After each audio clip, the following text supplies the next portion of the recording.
Welcome to the Ellevate podcast, conversations with women changing the face of business. And now your hosts, Kristy, Wallace, and Maricella, Herrera. Hello and welcome to the Ellevate podcast. This is your host, Kristy Wallace, with my co-host, Maricella, Herrera. Hi, Maricella. How you doing? You're still across the pond. I'm still across the pond. I just came back from Edinburgh, getting to my last few days in London. I'm laughing because I bought my nephew a little tiny kilt, and he's going to look very cute. So that's about it with me. I love kilts. But I mean, well, not to overthink this a bit, but you know, I like to overthink things, is that if you are wearing the dress of, you know, that's custom to a specific region, is that like, how do you best honor that? You know, because I know that there's, especially, you know, Halloween is a big time when we have this topic, but there's other times like cultural appropriation, and just thinking about the ways that we lean into celebrating, if it's a sari or a kilt or, you know, another form of dress that's indicative of a culture and or a religion, a country. I mean, it's great to kind of celebrate that. But what are your thoughts on that? Caught me in a curveball there. I'm like, should I not bought a I don't know how I'm able to that, but I did. I don't know. It's yeah. I mean, yeah. That's a hard one. I don't know. You're making me rethink the kilt. No, I don't think you should rethink it. I mean, I had told you my husband and I went to a wedding of our great friend Sam Michaela in Scotland, and everyone wore kilts. And I know for Sam, he loved that, you know, people, regardless of your heritage or whether you were Scottish or had been there before, were really celebrating and embracing his culture and his dress and the history. And we learned a lot about the tartans and yeah, and so, you know, for him, it was meaningful. But I just, I don't know, it like makes me think a lot about, you know, just different cultures and how we honor them. And I think honoring them is being inclusive of, you know, of dress and the meaning behind that and like what it signifies and represents and how we, you know, stand in solidarity, I guess it's the right phrasing, but I don't know, just in the time we live in, just, you know, what are the ways that we continue to learn about and embrace other cultures and to celebrate them? Yeah. I think what you were saying about really celebrating the cultures, learning about them is a big part of it too. It's honoring them and not just, yeah, this one's, it's, you know what I will say? I really, really appreciate that you bring these questions up, and because these are the things that we need to think about, right? And you're certainly making me think. Now I'm going to make it a point to also do some research, learn some stuff, and make sure that little munchkin, although he's a tiny, tiny baby, eventually learns about the different cultures. And he's a Brit, so it'll be important for him to know all these stuff. Yeah, I mean, and thank you. I mean, I try to be very intentional about bringing up these topics and understanding the nuances and the complexities of all of these issues. And it actually, a similar theme came up at our executive roundtable this week. And I know you were there, Maricella, and, you know, the topic this week was more around, you know, gendered communications in the workplace. And we covered a lot of important things around, you know, mansplaining and, you know, the veiled compliments that are actually, you know, hurtful microaggressions. And the best part was that we were able to not just talk about some of these scenarios broadly, but open the space for our community to share, you know, situations they might have dealt with in the past or are currently dealing with, and to get advice from others about how to best navigate it. And, you know, what someone even said, like, it's amazing to feel less alone. I thought it was just me that was going through this, and it, you know, and it's not. And knowing that gives me more confidence in tackling it head on and to validate that this isn't right. But one thing that did actually really hit home with me was we talked about not just some of the microaggressions in the language, but also the ways that we're able to communicate in solidarity with others. So, one example was around the recent Roe versus Wade decision, and that doesn't. Yes, that's a woman's issue, and those who are able to bear children, and but it's not just that. And I think if we try to minimize it by just thinking it's not an all of us issue, it's a humanity issue, then we're doing a disservice. And we've definitely gone backwards. It's been very traumatic for so many of us. There's been a lot of discussions around how this impacts women in the workplace, and on many different levels, and what companies can do about this. But it also comes down to creating space for the conversations, the ways that others are supporting, the ways that we support one another. And so in this roundtable, the question was asked, during this past week, did you have anyone, a male, someone who identifies as male, speak up on your behalf, or say, hey, what is our company policy on this? Or how do we best create, change and support, and not leave it on the shoulders of women to have these broach these conversations. Like, how do you feel supported and seen and heard? And it was a great conversation, and it particularly because someone on our team mentioned that one of our colleagues, he missed a meeting because he was protesting at Planned Parenthood, and you just feel like, thank you for protesting for me. Thank you for going out there and using your voice and taking action. And, with regards to just communication in the workplace, within communities, the more we step up on behalf of other people, the more we embrace all of these issues as not a gendered issue or a race issue, but it's an all of us issue. It's a humanity issue. And so, if another Black person is, murdered by police and unjustly, like, we should all stand up for that. We should not expect, just our Black allies and friends to be the ones who have to bring that, conversation to the forefront. And so I don't know, it touched me a lot. And I think, back to even how we started this conversation with the guilt, we just, should always be cognizant of our actions around what's happening in this world, around, who we work alongside of in our communities and our friends, and the ways that we take action for them every day, and not just expect it's someone else's problem to deal with or burden to bear. You're so right. And it's never someone else's problem. It has to be all of our problems. And we all have to work towards making things better. So definitely can't just be put on the people who are going to be most affected by a decision. It has to be something that we all work towards. I know that you, Maricella, have written, it'll be going out shortly, a response to the Ellevate community, particularly about Roe versus Wade. And what was that process for you? I mean, you're speaking up on behalf of an entire community, and a company, and taking a stand and having a clear voice on that. What was your process like to do that? And how did you feel during that time as you were writing that message? That's a hard question. I think, we sometimes struggle on when we say things, how we say it. We have an extremely large community that spans ideologies, political beliefs, ethnicity, backgrounds, just everything. So it's hard to speak for a whole community. But I think when I heard about, Roe versus Wade being overturned, even though we were waiting for that to happen for the last couple of months since the leaked memo, it was a gut punch. It was a gut punch because I don't think people keep saying it's political. And yes, I mean, but it's so much more than political. It's it's access to healthcare.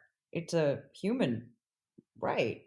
So the process of trying to decide where as a company we stand, and I don't think we had any question of where we stand, but can we say this? Will we be able to communicate something valuable and not be just noise? Stand for something we believe in and not just say words because, like in Spanish would say, because we have a mouth. It was hard. It took a while. It took a while to think what that could be. But I think in our case, especially with Ellevate, it's the impact of Roe versus Wade and and the impact of the Supreme Court's decision is going to be felt by our communities, and it's going to incredibly impact women's careers. Our careers, our economic security, our financial health, particularly BIPOC communities, which are the ones that will be most affected. And they are already most affected because it's also the communities that have the highest maternal death rates. So I don't think we can think of abortion as a different, or access to abortion as something that's different from equal pay or from access to childcare or paid leave. They're all connected. They're all things that are impacting livelihoods. And if we can be a source for information and we can be a source for support, a forum where people can come and, feel their feelings, have their conversations, find some guidance in terms of, where can I look for resources or information or anything like that. That's what we're here for. That's why I think us as Ellevate, we have such a large community that we have a responsibility to use that voice because there is power in numbers. There is. Thank you for that, Maricella, and thank you for writing that message and for all you do to make this community, about more than just, it's not just women in the workplace. So let's talk about, imposter syndrome and, leveraging your voice and, and all of that is important, it's absolutely important.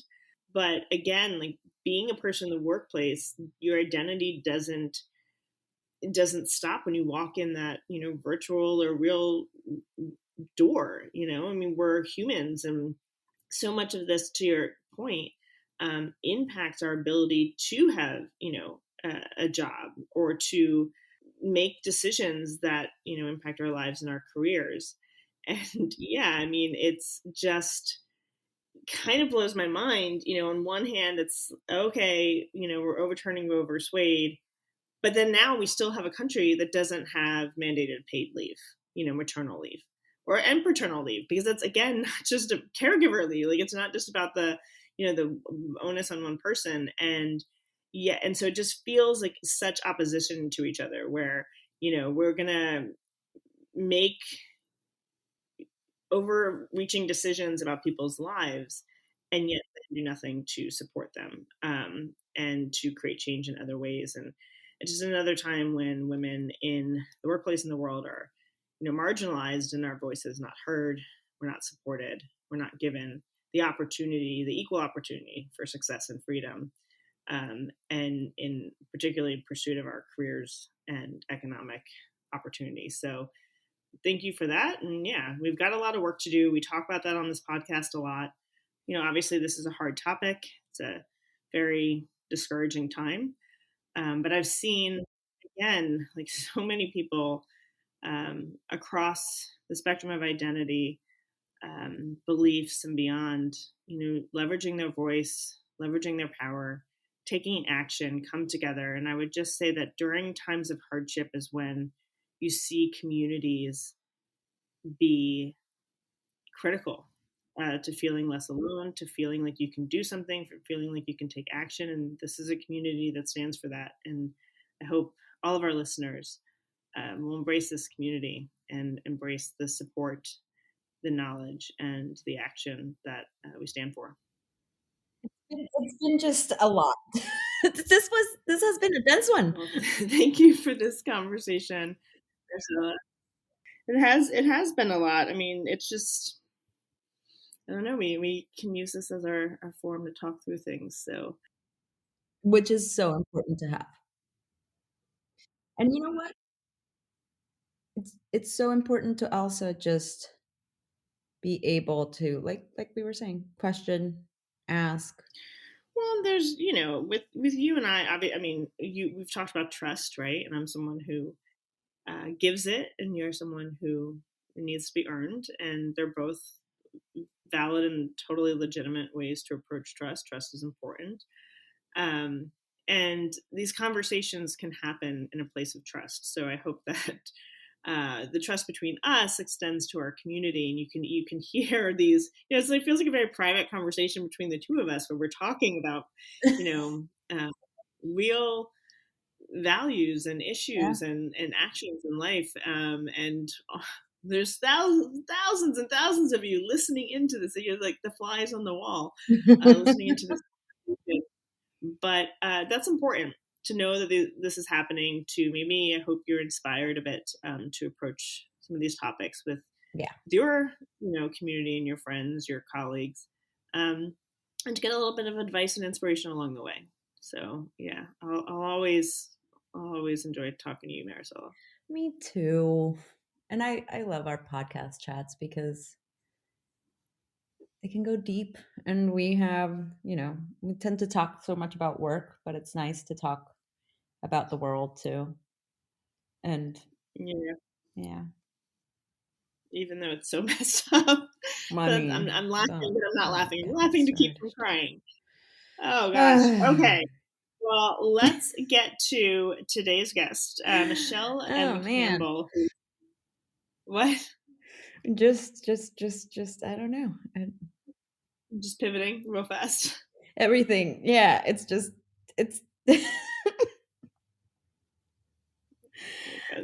Oh man. Well, listeners, you really are seeing us at our really like flies on the wall. So today is a hard day, not just for the world, but also here for us. It's Kristy's last day at Ellevate, and I'm going to miss you so much. Sorry, I'm already crying. Well, thanks. I'm going to miss you too. Oh, God, now I'm crying. I'm not crying. You're crying. Yes. Yes, today is officially my last day at Ellevate, and it has been, an honor and a joy to, be CEO of this company, to be a leader in this community, to be host of this podcast. I have learned so much, I've grown so much. I have found such purpose and meaning in the work that I do, which, if we're all being honest, that's rare in this world, unfortunately. And not just purpose, but true impact, like feeling like I left the world a little bit better, or, not left the world, but left this community a little bit better than when I came in. And as Maricella knows, it was a very, very difficult decision to decide to leave. But, we've talked on this podcast quite a bit about, the impact of the past few years on women and women in the workplace. And we'll continue to have these conversations as we head into, potential recession, where women will be disproportionately impacted once again due to the roles we typically hold within organizations and the the lack of appreciation for those roles. And for women, shaking my head again. And for me, it's been a lot the past couple of years to, go through not just a pandemic, because we've all gone through that together, but to, see every day the ways that impacts, my team, my community, the work that we do, and before that, there was, obviously a big uprising around women's rights and equality and beyond. I mean, we've just been doing this day in and day out, and I care about it so much. And I am a giver. Like I put everything else first. My family, my friends, my community, the work. And sometimes you just have to take a step back and try and put yourself first, and to make sure you're giving yourself what you need to continue on, to continue doing the work that you love, and to continue having that impact. And I just kind of got to a point where I didn't have much left in the tank, if you will. So I'm going to take a step back, refocus on myself, and some, self-reflection, self-care. And then, this won't be the last time you hear from me. Hopefully Maricella will have me back on as a guest at some point. Oh my God, of course. I've taped a number of episodes that you'll continue to hear my interviews over the coming weeks, that we've already taped.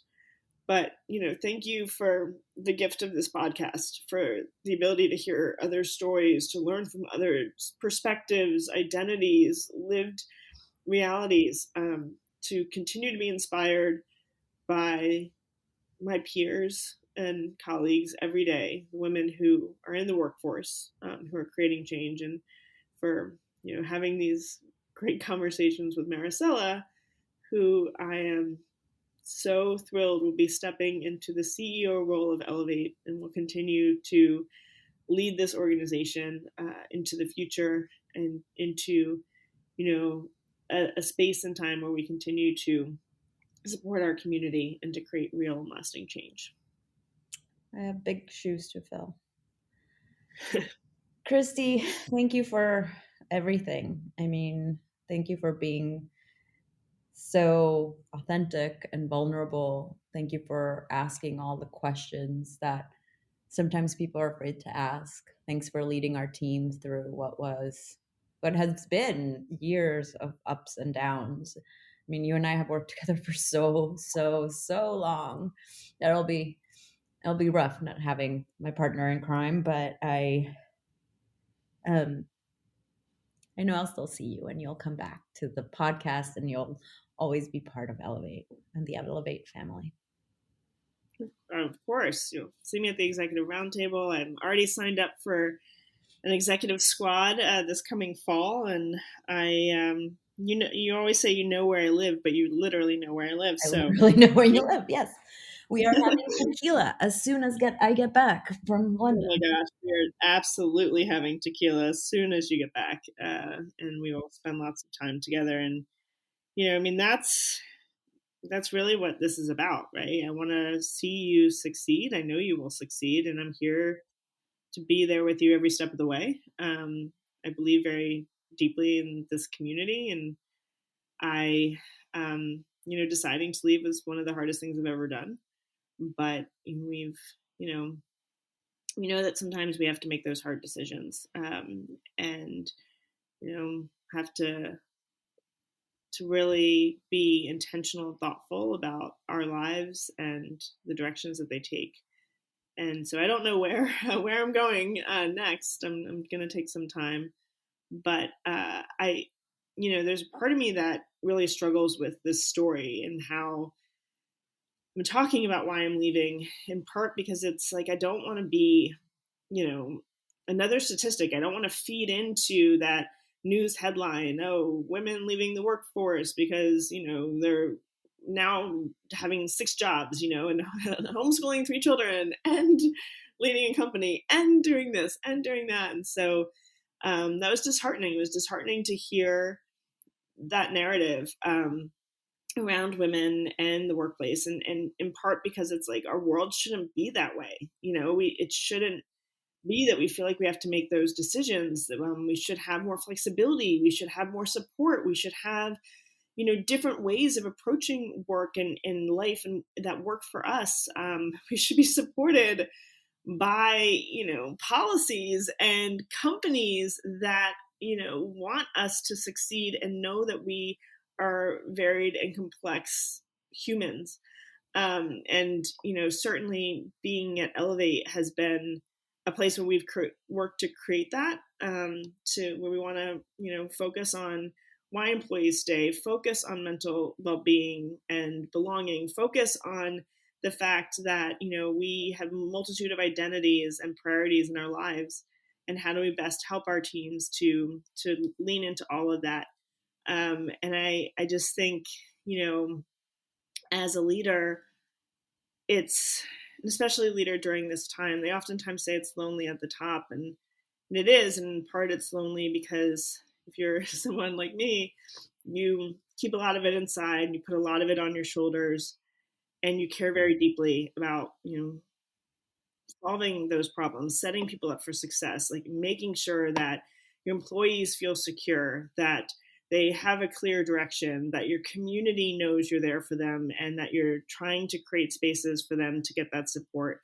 That the world is, you're continuing to fight the fight outside of the walls of your organization, and there oftentimes just becomes so much, and it's a lot to bear. And that's what happened to me. And so I'm just gonna take a step back, as I said, and recharge, and then, on to creating more impact. You're going to do great things. I know that. I mean, I have no doubt the impact that you're going to continue to create, because you already do.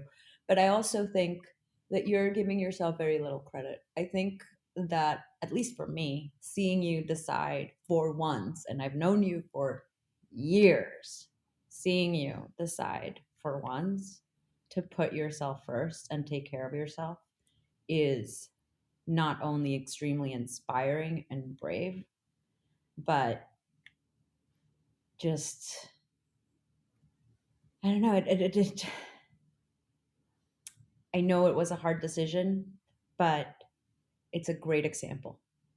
I think it's a great example that all leaders should give, which is we all need to take care of ourselves. Thank you. Thank you for saying that. I mean, I don't know how to pivot this now into introducing our guest. And now,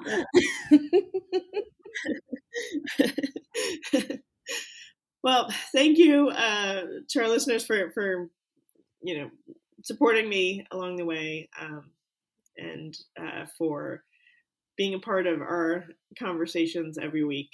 They will continue, and not to worry. As I said, some upcoming episodes will continue to be interviews by me. Maricella is going to have some great co-hosts coming in, and continuing to have these key and critical conversations. And so thankful to all of you for being a fly on my wall. Not to minimize your impact. Now I'm just thinking of like thousands of flies. Thank you for being our imaginary friend. Okay, I like that better. Thank you for being my imaginary friend, or my and just thanks for being here with us every week. We know you're here. We feel you. We just we feel very supported by you, and we do these conversations for you so that you can continue to know that there's not one way to succeed in life and work. Continue to be inspired, to have that resilience, that grit, and just show up. We got to show up for each other. And Maricella, thanks for showing up for me every day. Thank you for showing up. So today's guest is Michelle M. Campbell. She's a global program and project manager experienced in managing strategic programs and projects aimed at revenue growth, cost reduction, client satisfaction, governance, and transformation. Let's get to my interview with Michelle.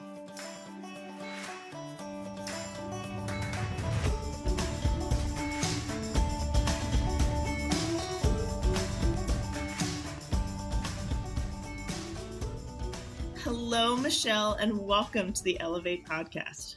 Thanks for having me. I'm excited to be here and chat. So, Michelle, let's get started learning a little bit more about you. Could you share a bit about your story and how you got to where you are today?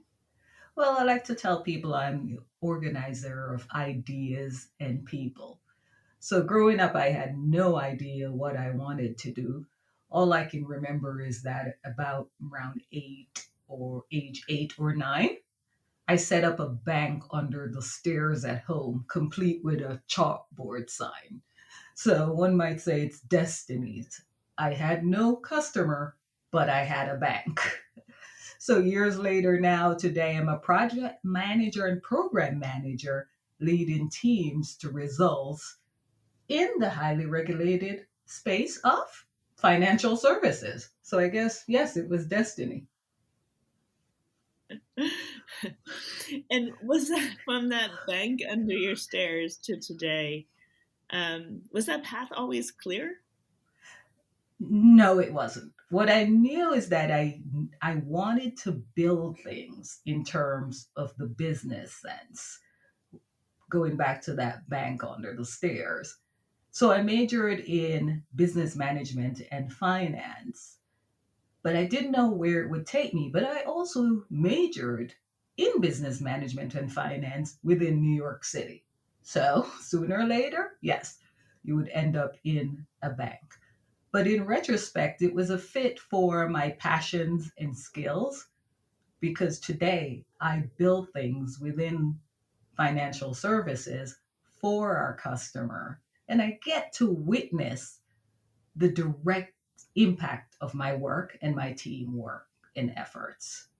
So I've managed to mix my curiosity with my love of building things within the business sense, paired up with my knowledge and experience today. Sometimes I have to pinch myself because, again, maybe it was meant to be.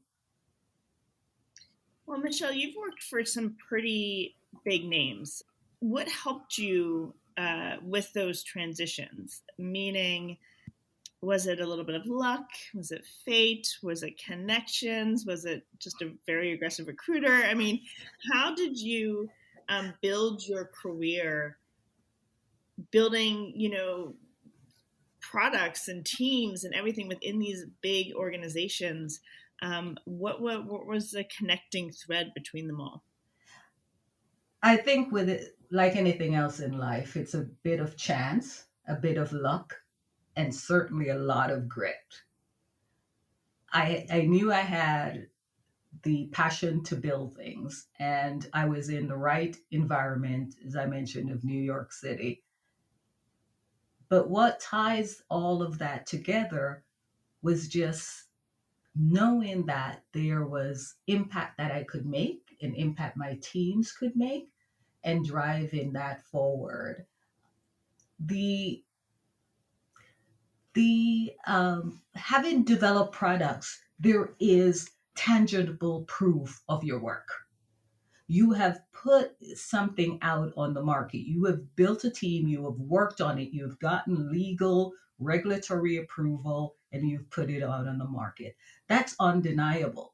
So that helps you transition to the next position and the next position and the next firm because of that tangible evidence of your work. It doesn't get more credible than that. So that's the grit and the credibility behind it that led to the next position and the next firm. Share with us a bit more about what it means to work within project and program management. So you talked a bit right now about the tangible product that's out there that customers are using and seeing. But what's a typical day like for you? Why is this a role that is fulfilling? It's fulfilling, of course, because of the tangible product. But what's a typical day like? There's no typical day, I would say. And that's the exciting part of it. I say you get to be creative uh, within regulatory lines, of course, but you gather a team. Myself, I gather a team, and that team, we really work on what's the next objective. Is it a deliverable of delivery of a product? Is it that we have to improve an internal process in order to ultimately improve a product and so on? So we're working on the objective of a certain project. We're bringing the team together. We're working on the measures of success. What are those distinct measures that we know we can look at and say, yes, we've achieved our original objective? And then we're essentially building, measuring, and learning as we go along, right? So we're building out a framework, or we're building out the actual prototype of a product, and then we're measuring and we're learning. Of course, because I'm in a highly regulated market, one of those team members has to be a legal contact as well as an external contact within the regulatory marketplace, depending on what the product is, because we'll need approval to put it out on the market. And we're really experimenting, of course, within regulatory lines, and ultimately getting the necessary approvals so that product can be marketed by a marketing team and benefit our customers out there, or give us additional customers for a space that we were not in before. Is there a specific product you're most proud of? I think I'm most proud of a product I put out under Prudential, which was around the risk pension transfer space. And that's essentially making sure that there's not a lot of pensions today. And Prudential essentially took on the lives of certain of a pension fund to ensure that those folks, and when I mean lives, I actually mean folks, people under that pensioners under that fund would perpetually get their pension until as per the contract of that particular employer at that time of the pension. So that's a pension transfer. I am particularly proud of that because it was the first one we put together and Prudential put out. Now Prudential is very much a player within that space. That's like such a great impact and story to tell. And so, Michelle, in the work that you do, I mean, you are just, I imagine it's so many moving parts and so many, ways to, you mentioned alignment around goals and what does success look like and how do we move forward. Do you have any communication tips to share with our listeners? My ultimate communication tip is for all of us to always ask ourselves, is this true? Because we come to work or we come to a project with our own preconceived notions of what will work, what will not work, what's a good idea, what's a bad idea. But consciously asking ourselves and questioning ourselves, is this true? Opens our minds to possibilities. I say to my team members, don't think of what's available, think of what's possible. That's a wider viewpoint. So that would be the number one communication tip I would give. Ask yourself, is this true? So that you could be more open minded to the rest of the members of your team and their ideas.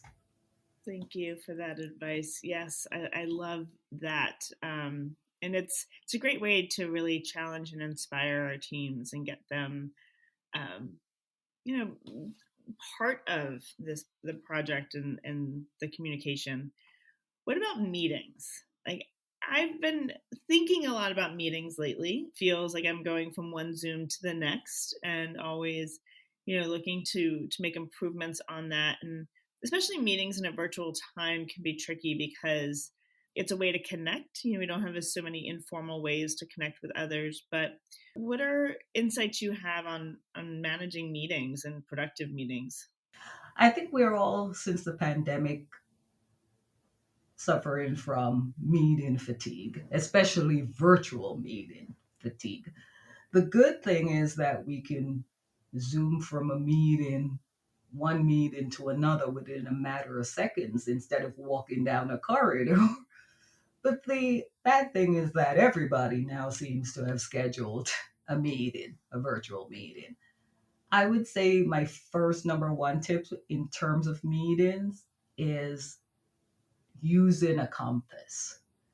Essentially asking yourself, is this meeting necessary? And unlike a compass that has many points. My compass here just has 3 points. 3 questions really to ask oneself is, am I setting up this meeting to share complex information, discuss variables, or make action decisions? Number two, will the attendees be provided adequate context? Or number three, can key attendees attend, essentially? So, am I sharing complex info and discussing variables?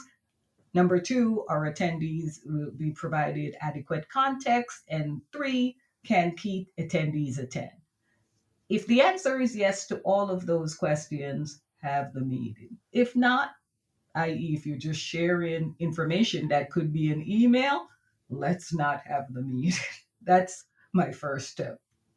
What about in meetings? And I think a lot about diversity of voice and representation and making sure that everyone feels comfortable sharing their ideas and thoughts.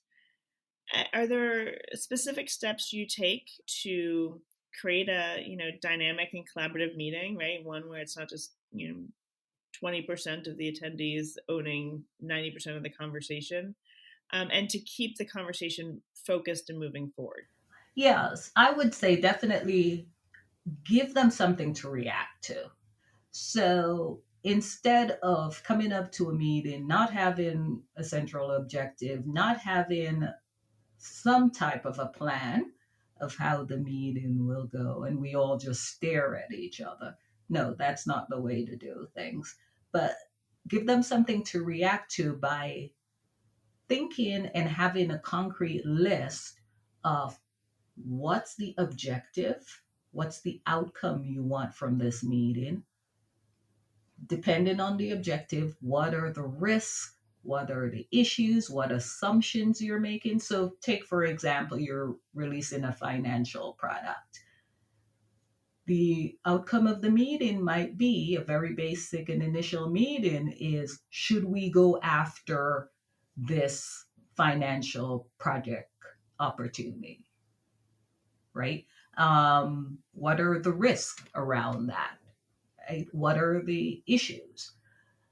Is it that there might be a possible issue that we cannot release that financial product because there are some regulatory obstacles? What are the assumptions? What are the dependencies? Could there be a dependency that we cannot release the financial product because there's pending litigation or pending laws in regards to this particular financial product? But the key is to think about what your objectives and outcomes are ahead of time and list in risk assumption dependencies ahead of time and come in with that for people to react to. Because it's astonishing that once you have something on a whiteboard, and these days it's virtual, people are more likely to react to it than a blank whiteboard. So that's my tip. Yeah, I personally like to respond to things as well. And I mean, I love ideating and, okay, where do we want to go with this? But it's sometimes when you have some guardrails yeah, just like you're saying, something to react to, it's easier to get that conversation going. Are there specific tools that you've been leveraging virtually? Well, now, especially within the context of a bank, we have proprietary tools, but along with that, we have I, tools such as Zoom and, of course, Slido, which is somewhere where you can submit questions and virtual whiteboards and all of that. Really, we are mimicking in a virtual environment the same tools would have within a, a single location, right? The virtual whiteboard is now replaced the good old flip chart, right? Uh, and so Zoom, of course, is the room itself. But those are the tools that I find I use over and over. Michelle, what do you do when someone isn't performing? The number one thing I would say from years of project and program manager management is to think of the objective of the team and the power of the team to deliver whatever you're trying to deliver. And in thinking of that, you know that you're not willing to let one person derail that objective and power. So it means stepping aside with that person and discussing what might be barriers to their performance. Because again, we are all humans. Earlier in my career, I would like to think that we all put aside our personal issues at the virtual or physical turnstile before we come into work. The truth is, that's not how it is. We are whole human beings and we take around our issues, including our personal. So we never know what might be happening for that person. That discussion, though, around non performance doesn't happen in a public forum. It happens by pulling the person aside and seeing what the barriers to performance are and what can be done about it. As a program and project manager, I'm there not only to facilitate the delivery of my outcome, my project outcome, but also to coach, help, be a listening ear to my team members because chances are those team members I'll see again on another project. Yeah, that is true. Many of the conversations I've had with people managers, they struggle with the idea of how to give feedback, and I see feedback as being very it's positive, right? It's always ways for us to do better, to improve, or to understand, how others might perceive our work. But how do you approach feedback and giving feedback, especially in those tough situations? In tough situations, I always want to recall the difference between criticism and constructive criticism. Constructive criticism comes with suggestions. Criticism is just going against the person, right? So if I am going to give negative feedback, I'm going to give that feedback with suggestions for improvement so that person, and by the way, talk about reacting to things. My suggestions for improvement are just from my eyes. Maybe they can take that and react to that and formulate it into what they want and what works for them. And then we can move on from there. In terms of positive feedback, because I don't want to dwell on the negative, it's amazing what an email can do, especially in a virtual environment. In the old non virtual environment, I would have written a note, but an email or a note to a manager regarding the excellent work that their appointee to the team has done is powerful. I found that people tend to even save that email long after the project is done. And that gives me a warm feeling. It gives them a warm feeling and me a warm feeling to know that that email has been saved and their manager has gotten just a little bit more positive feedback regarding their performance and can help them on their performance review at the end of the year in a practical sense. I really appreciate that because we're not, in prior places where I've worked, the positive feedback and recognition is oftentimes missing. It's easier to say when something's not working than it is to acknowledge when something is working. And at Ellevate, we do a lot to encourage and to model like how to give positive feedback to in everyday moments too, to just say like, you did great leading this meeting today, or that was an excellent presentation. And, to praise in public, to, provide harder feedback in person, in private, but to create a culture of feedback, because that's the only way we're going to, continue to learn and grow as professionals. What about team? Michelle, I'm just like firing questions at you. I got tons of thoughts in my head for you around just teams and dynamics and meetings. But what about team synergies, if you will, right? And how do you promote kind of just relationship building and that kind of collaboration amongst team members? I would say icebreakers. And what do I mean by that? Let's say I'm putting together a team. In an initial team, when a team is just put together, we're all trying to find our place. We probably know why we're there, but we don't know our context of our duties in the context of everybody else and how we'll fit in with the team and all that. Maybe at the first meeting, we do icebreakers to learn about each other, right? It's amazing what can come across at communication, even in today's virtual environment. And I'll give you an example. We're today all in our offices in a virtual environment. Is there an object on your table, on your desk, or behind you that you can pick up to the camera and tell us about it? Right? We're surrounded by objects because we're in our own offices. And the expression, the way you communicate, the object you choose itself tells a lot about yourself and go towards team bonding. I love doing exercises like that.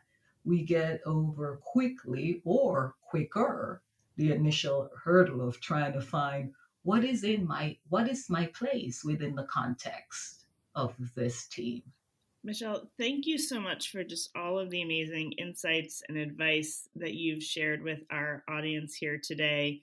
I know we have a lot of people managers or business owners, leaders across the spectrum, and thinking about how we build better programs, projects, teams, collaboration, acknowledgement, and cultures are something that should be top of mind always, because it's investing in our people who are driving those products and innovations. That's one of our biggest assets. So I really appreciate everything you've shared with us today, Michelle. You're welcome. It was my pleasure.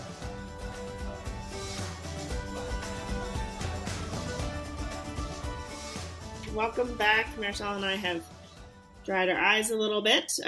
Just really, we're all like laying it on a lot today. Maybe we'll have a virtual tequila later, Maricella. Oh, yes, we will. And thanks to all of you again for being here every week.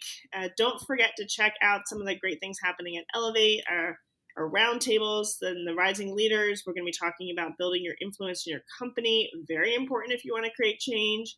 The Entrepreneur Roundtable is an open networking hour to get to meet other entrepreneurs and business owners.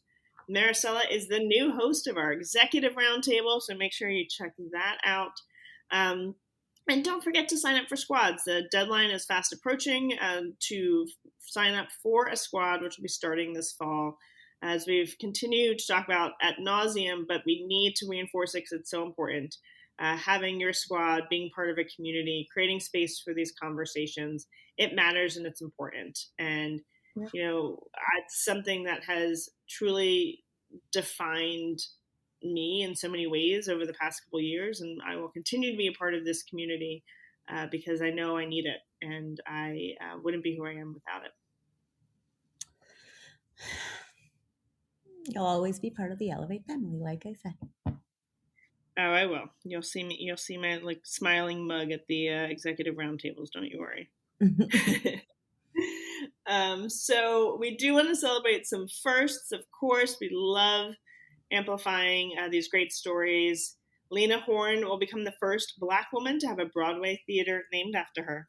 Morgan Cato became the NBA's first Black woman assistant general manager. L. Morgan Lee became the first openly transgender performer to be nominated for a Tony. Francia Marquez became Colombia's first Black vice president. Iman Vellani plays Kamala Khan, aka Miss Marvel, Marvel Studios' first Muslim superhero. So excited. Yes. So exciting. And join us back here next week for my conversation with Jillian Haslam. Jillian is a best-selling author, philanthropist, leadership coach, and motivational speaker. Her memoir, A Voice Out of Poverty, details her extraordinary story of growing up in Calcutta, where she faced a bruising childhood of extreme poverty, malnutrition, and disease. Her gift of seeing beauty among the grit led her to rise to success at Bank of America and launch her career as a leadership coach and motivational speaker. We'll see you back here next week for my conversation with Jillian. Thanks so much for listening to Ellevate. If you like what you hear, help a girl out. Subscribe to the Ellevate podcast on iTunes, give us 5 stars, and share your review. Also, don't forget to follow us on Twitter at EllevateNTWK, that's Ellevate Network, and become a member. You can learn all about membership and all the great things that Ellevate Network is doing at our website, www.ellevatenetwork.com. That's ELLEVATE network.com. And special thanks to our producer, Catherine Heller. She rocks. And to our voiceover artist, Rachel Griesinger. Thanks so much, and join us next week.